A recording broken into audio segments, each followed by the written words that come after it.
कुठचाही धर्म शिकवत नाही की माणसामध्ये फरक करा, माणसामध्ये भिंती उभा करा. हा दलित आहे, तो महार आहे, तो मांग आहे, तो मातंग आहे, हे ब्राह्मण आहेत, ते अमुक आहेत. नाही, सगळी माणसं आहोत, एका आईची लेकरं आहोत. तुम्ही ख्रिश्चन असला तरी तुम्ही सुद्धा एका आईचीच लेकरं आहात. मुसलमान असला तरी एका आईचेच लेकरं आहात. धर्म मागून आलेले आहेत, रंग मागून आलेले आहेत. दुसरा कुठचा धर्म जरी नसला तरी महाराष्ट्र आमचा धर्म आहे आणि त्या धर्मामध्ये आमचं हिंदुत्व आहे. आम्ही सगळ्यांना मानतो, पण हिंदू धर्मासारखा श्रेष्ठ आणि तितकाच जुना असा धर्म जगाच्या पाठीवरती नाही आहे. जाता रिक्षावाल्यांना जाऊन विचारा, शिवसेना प्रमुखांचा पहिला आदेश तुम्हाला काय आहे? किती वाजले, रात्री अपरात्री एखादी महिला जरी तुमच्या रिक्षामध्ये बसली तरी तिच्या केसाला धक्का लागता कामा नये, कारण तुम्ही शिवसैनिक आहात. तुमच्या आमच्या जीवनाच्या अंतापर्यंत हिंदुत्वाची लाट, देशाच्या अंतापर्यंत या देशामध्ये ही लाट कायम राहणार आहे. लाट जनता पक्षाची होती, लाट त्याच्या अगोदर संयुक्त महाराष्ट्र समितीची होती, लाट इंदिरा गांधींची होती, पण ही लाट नाही, ही जीवनाच्या अंतापर्यंत, देशाच्या अंतापर्यंत, जोपर्यंत या देशातला हिंदू जागा आहे आणि जोपर्यंत या देशामध्ये भगवा झेंडा आहे, भगवा रंग आहे, शिवरायाचं नाव आहे, तोपर्यंत ह्या देशामध्ये ही लाट होणार नाही. हा कायमचा महासागरांग पसरलेला सागर कायम राहणार आहे. जगणार आहोत ते हिंदू म्हणून जगणार आहोत, मरणार आहोत ते हिंदू म्हणून मरणार आहोत. ही माझ्या वडिलांची एक शिकवण होती. त्याने एक मला सांगितलं होतं की बाळ, आयुष्यामध्ये एकच कर, पैसा येतो आणि जातो, पैसा आला पैसा गेला, पुन्हा पैसा येईल, पण आयुष्यात जर नाव गेलं तर मात्र ते कदापि पुन्हा येणार नाही. नावाला जप. हे मला मराठी बांधवांना आणि खास करून माझ्या शिवसैनिकांना सांगायचे, नावाला जपा. अमिताभ बच्चनचं तुम्ही ऐकलं असाल, एकंदर त्यावेळेला त्याचं ते गळ्याचं हाड आणि त्यांचा उंच वगैरे वगैरे वगैरे, त्याच्या उंचीची टिंगल झाली, गळ्याच्या हाडाची टिंगल झाली.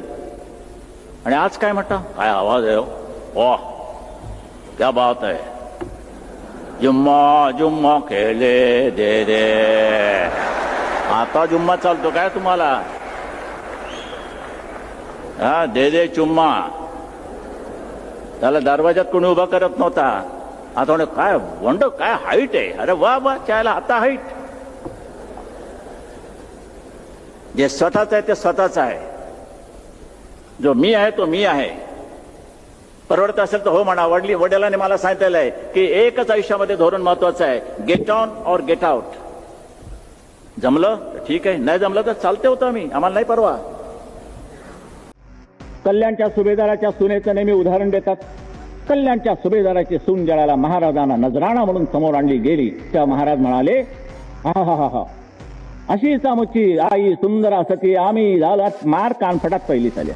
त्या कवीच्या, अरे गधड्या, महाराजांना खुद्द जिजामातेबद्दल एवढा नितांत आदर होता, केवळ त्या मुसलमानीसाठी आपल्या आईचा त्याने असा अपमान केला नसता, बिलकुल केला नसता. हे उद्गार महाराजांचे नाहीतच, हे कवड्यांचे आहेत, हे कवी. ती रेकॉर्ड फोडून टाका. महाराजांना मुसलमान म्हणून ती बाई नजराणा देण्याची हिंमत नव्हती. अरे नजरेला नजर भिडवण्याची त्यांची हिंमत नव्हती, त्यांना नजराणा, आणि ती मुसलमानाची सून. व्यसनाधीन होऊ नका, बिलकुल होऊ नका. आजपर्यंत ह्या आयुष्याने सुद्धा कधी व्यसन लावून घेतलं नाही. ना दारूच्या व्यसनाला मागे गेलो, ना कुठच्या व्यसनाच्या अधीन झालो नाही. पण वडिलांनी सांगितलं, व्यसन असं असावं की ये म्हटलं की यावं आणि जा म्हटलं की जावं, तुम्ही त्याच्या मागे फरफटत जाता कामा नये. ते आल्यानंतर आत्ताचे काय तरुण खोकडे झाले, सगळे छातीचे खोके, इकडे सारेगम, इकडे जनगण मन. काय आहे काय, कशा करता? अरे हे वय ताकद कमवण्याचं, ते गमवण्याच्या मागे लागता तुम्ही. अगदी बलभीम होऊ नका, पण निदान रोग लागणार नाही त्याची तरी काळजी घ्याल. मी एकदा गणित माझं प्रगती पुस्तक आलं आणि प्रगती पुस्तकात ती वडिलांची सही लागते पालक म्हणून. पण दाखवायचं कसं हे मार्क, आणि त्याच्यावरती त्या मास्तरांनी शेरा मारला होता, गणिताची तयारी करून घ्यावी लागेल. आता कोणी सराने का माझ्या बापाने? त्यामुळे 2 दिवस मी ते पुस्तक ठेवून दिलं दप्तरात. मास्तर रोज विचारायचे, ठाकरे पुस्तक कुठे? प्रगती पुस्तक आणलं नाहीस? हो म्हटलं सर देतो, वडील जरा बाहेर गावी गेले ते कामावर होते. मग शेवटी द्यावंच लागलं, पण सही कुठे? मग वडिलांना सांगितलं, घाबरलो. आईला सांगितलं, म्हटलं काय करू? तुला म्हणजे तर सही घेतलीच पाहिजे. वडिलांनी बघितली सही, काय म्हणे सही पाहिजे काय? तिथे लिहिलं होतं त्या मास्तरांनी, गणिताची तयारी करून घ्यावी लागेल. माझ्या वडिलांनी खाली शेरा मारला. आम्ही शाळेमध्ये धोंडे पाठवीत असतो, त्या धोंड्यांना देवाचा आकार देण्याचं काम तुमचं असतं. परत धोंडा पाठवलात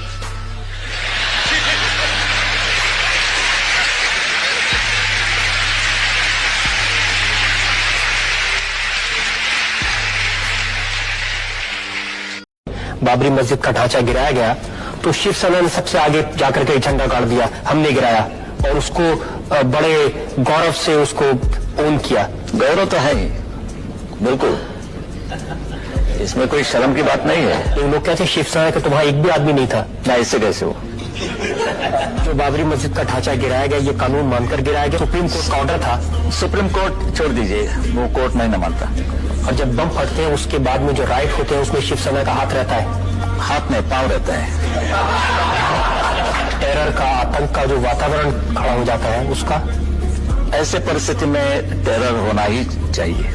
मुंबई आपके नाम से कांपती है, आप इस बात को मानते हैं? कांपना ही चाहिए।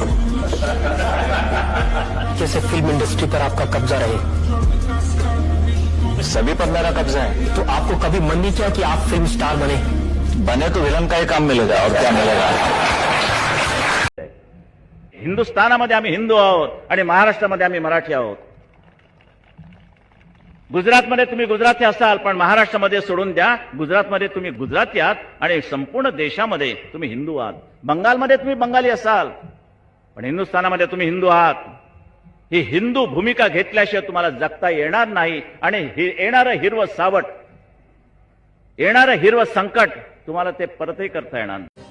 एखाद्या महिलेवरती बलात्कार होत असताना हातामध्ये तुमच्या जवळ पिस्तूल आहे, तुम्ही काय करणार? ते तिथेच ठेवणार. पण हे चालले ते बरं नाही, हे फार वाईट आहे, फार बरं ते शोभत नाही. त्याला बघत तर बसलाय, शोभत नाही बोलतोस. घाल गोळी त्याला, उडव त्याला.